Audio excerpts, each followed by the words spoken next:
जय हिंद। कैसे हैं आप सभी? आशा करता हूँ बहुत ही अच्छे होंगे। इस वीडियो में हम आपके लिए लेकर आए जीव विज्ञान के महत्वपूर्ण प्रश्न। ये ऐसे प्रश्न हैं जो ज्यादातर पूछे जाते हैं, तो किसी भी एग्जाम की तैयारी कर रहे हैं जहां पर साइंस पूछा जाता है या सेट आपके लिए महत्वपूर्ण हो जाता है। तो चलिए वीडियो की शुरुआत करते हैं। ये सारे वही क्वेश्चन है, PYQ क्वेश्चन है जो किसी न किसी एग्जाम में पूछे गए, तो इन सभी प्रश्नों का उत्तर आपको आना चाहिए। चलिए देखते हैं पहला क्वेश्चन क्या पूछा है आपसे। पहला क्वेश्चन जो पूछा है वह पूछा है निम्नलिखित में से कौन सा एसिड चींटी के काटने में मौजूद होता है। आपसे पूछा कि निम्नलिखित में से कौन सा एसिड चींटी के काटने में मौजूद होता है, बताइए राइट आंसर क्या हो जाएगा। तो राइट आंसर जो हो जाएगा वो हो जाएगा ऑप्शन ए, फॉर्मिक एसिड इस प्रश्न का राइट आंसर हो जाएगा। जब चींटी काटती है तो वह फॉर्मिक एसिड नामक अम्ल इंजेक्ट करती है। यही अम्ल त्वचा पर जलन, खुजली और सूजन पैदा करता है। फॉर्मिक एसिड का उपयोग चमड़ा उद्योग, कीटनाशक और संरक्षक के रूप में किया जाता है। अगर चींटी को काटने के बाद प्रभावित स्थान पर बेकिंग सोडा लगाया जाए तो जलन कम हो जाती है, क्योंकि यह एक क्षारीय पदार्थ है और एसिड को निष्क्रिय करता है। बाकी विकल्पों की बात करें तो मैलिक एसिड जो है सेब व अन्य फलों में पाया जाता है। परक्लोरिक एसिड की बात करें तो यह एक बहुत मजबूत अम्ल है, प्रयोगशालाओं में प्रयुक्त होता है। और नाइट्रिक एसिड की बात करें तो औद्योगिक उपयोग का तेजाब चींटी से संबंधित नहीं है। या अब चलते हैं अगले प्रश्न की ओर, देखते हैं अगला प्रश्न क्या पूछा है आपसे। अगला प्रश्न जो पूछा है आपसे वह पूछा है मादा पुष्प के किस भाग में निषेचन होता है। आपसे पूछा है कि मादा पुष्प के किस भाग में निषेचन होता है, बताइए राइट आंसर क्या हो जाएगा। राइट आंसर जो हो जाएगा वो हो जाएगा ऑप्शन बी, अंडाशय इस प्रश्न का राइट आंसर हो जाएगा। पुष्प के मादा भाग को स्त्री केसर कहा जाता है, जो 3 भागों में विभाजित होता है, वर्तिका, वर्तिकाग्र और अंडाशय। वर्तिका में क्या, तो वर्तिका परागकण यही गिरते हैं। वर्तिकांग की बात हो तो यह नली के समान भाग है जिससे पराग नली अंडाशय तक पहुंचती है। और अंडाशय की बात करें ओवरी की तो इसमें अंडक होते हैं और यही निषेचन होता है। जब परागकण वर्तिका पर गिरते हैं तो एक पराग नली वर्तिकांग से होती हुई अंडाशय के अंदर स्थित अंडक तक पहुंचती है। वहां पुरुष युग्मक और मादा युग्मक का मेल होता है जिसे निषेचन कहते हैं। निषेचन के बाद अंडाशय फल में और अंडक बीज में परिवर्तित हो जाता है। अब चलते हैं अगले प्रश्न की ओर, देखते हैं अगला प्रश्न क्या पूछा है आपसे। अगला प्रश्न जो पूछा है वह पूछा है उस ऊतक का नाम बताइए जो पौधों के विभिन्न भागों में भोजन पहुंचाने का कार्य करता है। आपसे पूछा कि उस ऊतक का नाम बताइए जो पौधे के विभिन्न भागों में भोजन पहुंचाने का कार्य करता है, बताइए राइट आंसर क्या हो जाएगा। राइट आंसर हो जाएगा ऑप्शन ए, फ्लोयम इस प्रश्न का राइट आंसर हो जाएगा। फ्लोयम एक स्थायी ऊतक है जो पौधों में भोजन का परिवहन करता है या पत्तियों में बने भोजन प्रकाश संश्लेषण द्वारा को पौधों के अन्य भागों जड़, तना, फल, बीज आदि तक पहुंचाता है। बाकी विकल्पों की बात करें तो जाइलम जो दिया जल और खनिजों का परिवहन करता है। पेरेंकाइमा या भंडारण व हल्की संश्लेषण क्रियाएं करता है। और स्क्लेरेंकाइमा पौधों को यांत्रिक दृढ़ता प्रदान करता है। अब चलते हैं अगले प्रश्न की ओर, देखते हैं अगला प्रश्न क्या पूछा है आपसे। अगला प्रश्न जो पूछा है वह पूछा है रक्तचाप को मापने के लिए किस उपकरण का उपयोग किया जाता है। आपसे पूछा कि ब्लड प्रेशर यानी कि रक्तचाप को मापने के लिए किस उपकरण का उपयोग किया जाता है, बताइए राइट आंसर क्या हो जाएगा। राइट आंसर हो जाएगा वो हो जाएगा ऑप्शन बी, स्फेग्नोमैनोमीटर इस प्रश्न का राइट आंसर हो जाएगा। स्फेग्नोमैनोमीटर एक ऐसा उपकरण है जो रक्तचाप को मापने के लिए प्रयोग किया जाता है। यह उपकरण एक फुलाने योग्य रबड़ कफ, पारा या डिजिटल स्केल और स्टेथोस्कोप के साथ प्रयोग होता है। रक्तचाप 2 प्रकार का होता है, सिस्टोलिक दबाव जब हृदय संकुचित होता है, डायस्टोलिक दबाव जब हृदय शिथिल होता है। सामान्यतः रक्तचाप जो होता है 120/80 mmHg रक्तचाप मापने की इकाई है, मिलीमीटर ऑफ मरकरी कहते हैं इसे।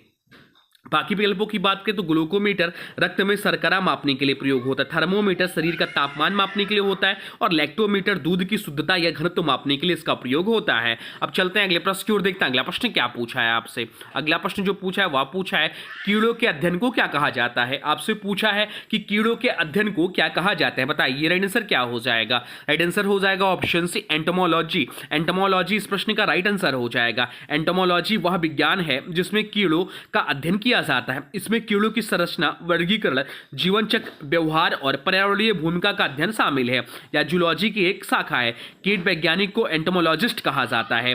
बाकी विकल्पों की बात करें तो एंथ्रोपोलॉजी मानव जाति का अध्ययन कहलाता है, ऑर्निथोलॉजी पक्षियों का अध्ययन, जियोलॉजी पृथ्वी की संरचना, चट्टानों और खनिजों का अध्ययन इसके अंतर्गत किया जाता है। अब चलते हैं अगले प्रश्न की ओर, देखते हैं अगला प्रश्न क्या पूछा है आपसे। अगला प्रश्न जो पूछा है वह पूछा है मस्तिष्क के उस भाग को पहचानिए जो शारीरिक मुद्रा, संतुलन और साम्यावस्था को नियंत्रित करता है? बताइए राइट आंसर क्या हो जाएगा? राइट आंसर हो जाएगा ऑप्शन डी, सेरेबेलम उसे बोलते हैं। सेरेबेलम मस्तिष्क का वह भाग है जो शरीर की गतियों का समन्वय, संतुलन और मुद्रा को नियंत्रित करता है। इसे अक्सर लिटिल ब्रेन यानी कि छोटा मस्तिष्क भी कहा जाता है, या मस्तिष्क के पीछे सेरेबम के नीचे स्थित होता है, या मांसपेशियों की गतिविधियों को नियंत्रित करके शरीर को स्थिर रखता है ताकि हम गिरे नहीं और ठीक से चल फिर सकें।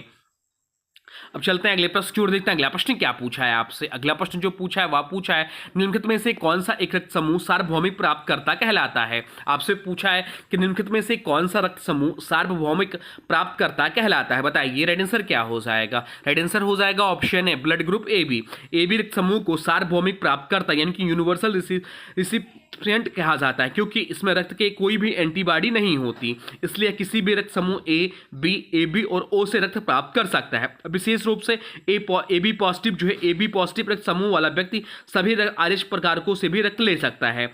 बाकी विकल्पों की बात करें तो जो ब्लड ग्रुप ओ है या सार्वभौमिक दाता कहा जाता है। अब चलते हैं अगले प्रश्न की ओर, देखते हैं अगला प्रश्न क्या पूछा है आपसे। अगला प्रश्न जो पूछा है वह पूछा है परागकण क्या होता है? आपसे पूछा कि परागकण जो है वह क्या होता है? बताइए राइट आंसर क्या हो जाएगा? तो राइट आंसर जो हो जाएगा वो हो जाएगा ऑप्शन ए। ऑप्शन ए इस प्रश्न का राइट आंसर हो जाएगा। परागकोशों से वर्तिकार की ओर परागणों का स्थानांतरण। परागकण वह प्रक्रिया है जिसमें पुंकेसर के परागकोश से मादा भाग के वर्तिकाग्र तक परागकण का स्थानांतरण होता है। इसका उद्देश्य होता है निषेचन के लिए नर युग्मक को मादा युग्मक तक पहुंचाना। परागकण के प्रकार हैं स्वपरागकण, एक ही पुष्प या एक ही पौधों के पुष्पों के बीच परागकणों का स्थानांतरण। परपरागकण, एक पौधों के पुष्प से दूसरे पौधों के पुष्प तक परागणों का स्थानांतरण। परागकण के जो माध्यम वो हवा, वायु परागण जिसे बोलते हैं, कीट परागण बोलते हैं, पानी जल परागण बोलते हैं, पक्षी परागण बोलते हैं। अब चलते हैं अगले प्रश्न की ओर, देखते हैं अगला प्रश्न क्या पूछा है आपसे। अगला प्रश्न जो पूछा है वह पूछा है मानव की पसलियां किसके साथ जुड़ी होती हैं? आपसे पूछा है कि मानव की पसलियां जो होती हैं किसके साथ जुड़ी होती हैं? बताइए राइट आंसर क्या हो जाएगा? राइट आंसर हो जाएगा ऑप्शन सी, स्टर्नम इस प्रश्न का राइट आंसर हो जाएगा। मानव शरीर में कुल 12 जोड़ी पसलियां होती हैं।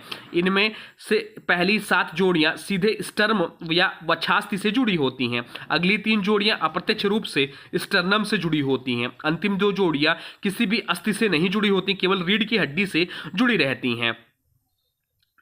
पसलियों का मुख्य कार्य जो होता है हृदय व फेफड़ों की रक्षा करना। पसलियां और स्टर्न मिलकर रिब केस बनाते हैं। अब चलते हैं अगले प्रश्न की ओर, देखते हैं अगला प्रश्न क्या पूछा है आपसे। अगला प्रश्न जो पूछा है वह पूछा है निम्नलिखित में से कौन सा विटामिन जल में विलेय है? आपसे पूछा कि निम्नलिखित में से कौन सा विटामिन जल में विलेय है? बताइए राइट आंसर क्या हो जाएगा? राइट आंसर हो जाएगा ऑप्शन डी, विटामिन सी इस प्रश्न का राइट आंसर हो जाएगा। विटामिन सी जिसका वैज्ञानिक नाम एस्कॉर्बिक अम्ल है, एक जल में घुलनशील विटामिन है या शरीर में संग्रहित नहीं होता, इसलिए इसे भोजन से नियमित रूप से लेना आवश्यक है। या प्रतिरक्षा प्रणाली को मजबूत करता है, घाव भरने में सहायता करता है और त्वचा, हड्डियां, वर्क, स्वायिकाओं के स्वास्थ्य के लिए आवश्यक है। तो क्या ध्यान रखना है, जल में विलेय विटामिन कौन कौन से? तो जल में विलेय विटामिन जो होता है विटामिन बी समूह और विटामिन सी है। वसा में विलेय विटामिन जो होता है ए, डी, ई और के होता है। अब चलते हैं अगले प्रश्न की ओर, देखते हैं अगला प्रश्न क्या पूछा है आपसे। अगला प्रश्न जो पूछा है वह पूछा है निम्नलिखित में से कौन सा बीज उत्पन्न करता है? आपसे पूछा कि निम्नलिखित में से कौन बीज उत्पन्न करता है? बताइए राइट आंसर क्या हो जाएगा? राइट आंसर हो जाएगा ऑप्शन डी, जिम्नोस्पर्म इस प्रश्न का राइट आंसर हो जाएगा। जिम्नोस्पर्म वह पौधे होते हैं जो बीज उत्पन्न करते हैं, लेकिन इनका बीज फल के अंदर नहीं होता, यानी इसके बीज अनावृत बीज कहलाते हैं। जिम्नोस्पर्म शब्द ग्रीक भाषा के 2 शब्दों से बना है, जिम्नो या नग्न और स्प्रीम मतलब बीज। उदाहरण के तौर पर साइकस, पाइन, देवदार आदि। जिम्नोस्पर्म पौधों में वाहिकीय ऊतक विकसित होते हैं और ये बीज जनन समूह के सबसे पुराने पौधे हैं। अब चलते हैं अगले प्रश्न की ओर, देखते हैं अगला प्रश्न क्या पूछा है आपसे। अगला प्रश्न जो पूछा है वह पूछा है निम्नलिखित में से कौन सा एक वर्णक पेड़ पौधे के तने और पत्तियों को हरा रंग देने के लिए उत्तरदायी है? आपसे पूछा कि निम्नलिखित में से कौन सा एक वर्णक पिगमेंट जो है पेड़ पौधों को तने और पत्तियों को हरा रंग देने के लिए उत्तरदायी है? बताइए राइट आंसर क्या हो जाएगा? राइट आंसर जो हो जाएगा वो हो जाएगा ऑप्शन ए, क्लोरोप्लास्ट इस प्रश्न का राइट आंसर हो जाएगा। क्लोरोप्लास्ट पौधों की कोशिकाओं में पाया जाने वाला एक हरित लवक है। इसमें क्लोरोफिल नामक हरा वर्णक पाया जाता है जो पत्तियों और हरे तनों को हरा रंग प्रदान करता है। यही क्लोरोफिल प्रकाश संश्लेषण की प्रक्रिया में सूर्य के प्रकाश को अवशोषित कर भोजन बनाने में मदद करता है। अब चलते हैं अगले प्रश्न की ओर, देखते हैं अगला प्रश्न क्या पूछा है आपसे। अगला प्रश्न जो पूछा है वह पूछा है निम्नलिखित में से मलेरिया रोग होने का कारक सूक्ष्मजीव कौन सा है। आपसे पूछा कि निम्नलिखित में से मलेरिया रोग होने का कारक सूक्ष्मजीव कौन सा है, बताइए राइट आंसर क्या हो जाएगा। राइट आंसर जो हो जाएगा वो हो जाएगा ऑप्शन है प्रोटोजोआ। इस प्रश्न का राइट आंसर हो जाएगा मलेरिया एक प्रोटोजोआ जनित रोग है। इसका रोग कारक सूक्ष्मजीव है प्लाज्मोडियम नामक प्रोटोजोआ। यह रोग एनाफ्लीज मादा मच्छर के काटने से फैलता है। मच्छर स्वयं रोगग्रस्त व्यक्ति के रक्त से प्लाज्मोडियम के स्पोरोजोइड्स लेकर स्वस्थ व्यक्ति को काटने पर इसे संक्रमित कर देता है। इसके जो मुख्य लक्षण है वह बुखार का चढ़ना उतरना, सिर दर्द, ठंड लगना, पसीना आना, कमजोरी और रक्त की कमी।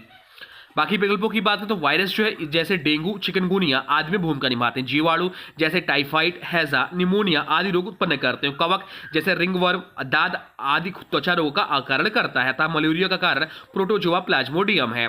अब चलते हैं अगले प्रश्न की ओर, देखते हैं अगला प्रश्न क्या पूछा है आपसे। अगला प्रश्न जो पूछा है वह पूछा है मानव शरीर में क्रोमोसोम की संख्या कितनी होती है। आपसे पूछा कि मानव शरीर में क्रोमोसोम की संख्या कितनी होती है, बताइए राइट आंसर क्या हो जाएगा। राइट आंसर हो जाएगा ऑप्शन है 46। इस प्रश्न का राइट आंसर हो जाएगा मनुष्य के शरीर की प्रत्येक सामान्य कोशिका में 46 क्रोमोसोम होते हैं। ये 23 जोड़ों में विभाजित होते हैं, 22 जोड़े ऑटोसोम और 1 जोड़ा लिंग गुणसूत्र। इसमें जो पुरुषों की जो होती है वो पुरुषों को होते हैं 44 प्लस XY।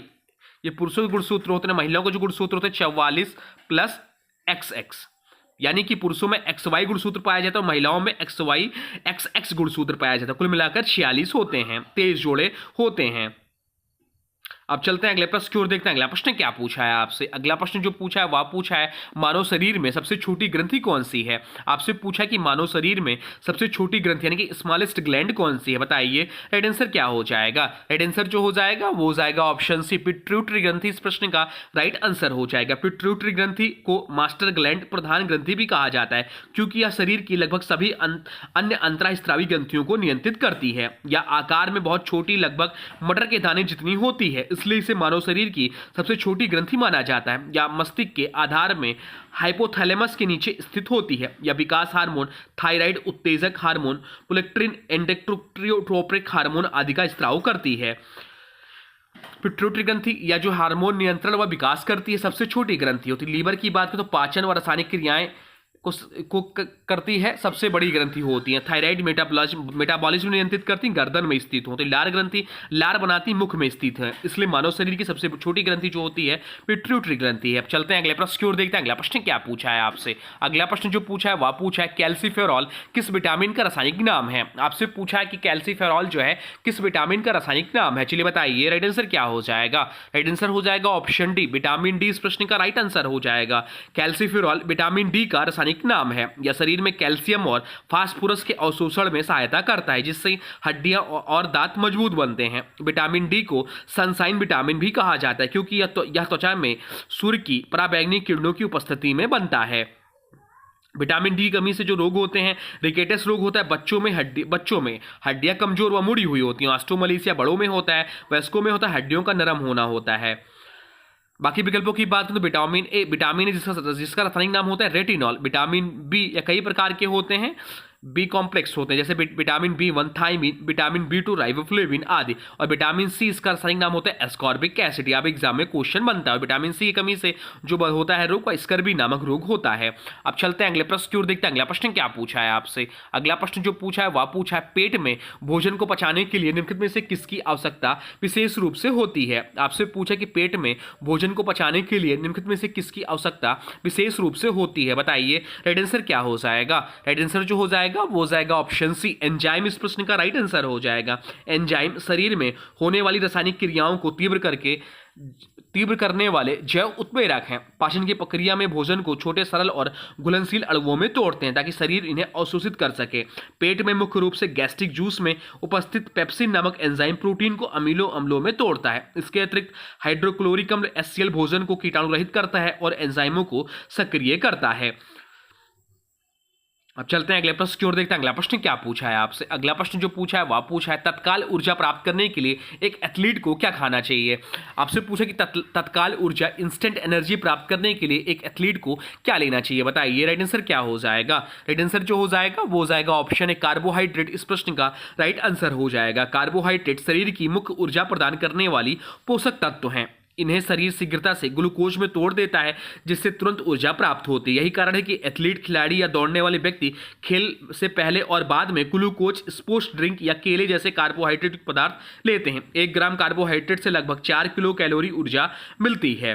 प्रोटीन क्या है? तो प्रोटीन जो शरीर की वृद्धि और ऊतकों की मरम्मत के लिए उपयोगी है, तुरंत ऊर्जा नहीं देते। विटामिन शरीर की चयापचय क्रियाओं को नियंत्रित करते हैं पर ऊर्जा नहीं देते। और च्युइंगम जो है केवल स्वाद या ध्यान केंद्रित करने के लिए ऊर्जा सूत्र नहीं है। या अब चलते हैं अगले प्रश्न की ओर, देखते हैं अगला प्रश्न क्या पूछा है आपसे। अगला प्रश्न जो पूछा है वह पूछा है, मुख्य रूप से कौन सी वाहिकाएं हमारे शरीर के विभिन्न भागों से हृदय तक रक्त का वहन करती हैं? आपसे पूछा है कि मुख्य रूप से कौन सी वाहिकाएं हमारे शरीर के विभिन्न भागों से हृदय तक रक्त का वहन करती हैं, बताइए। राइट आंसर क्या हो जाएगा? राइट आंसर हो जाएगा ऑप्शन ए सिराएं या बेनिस। इस प्रश्न का राइट आंसर हो जाएगा सिराएं। वह रक्त वाहिकाएं हैं जो शरीर के विभिन्न अंगों और ऊतकों से रक्त को वापस हृदय तक लाती हैं।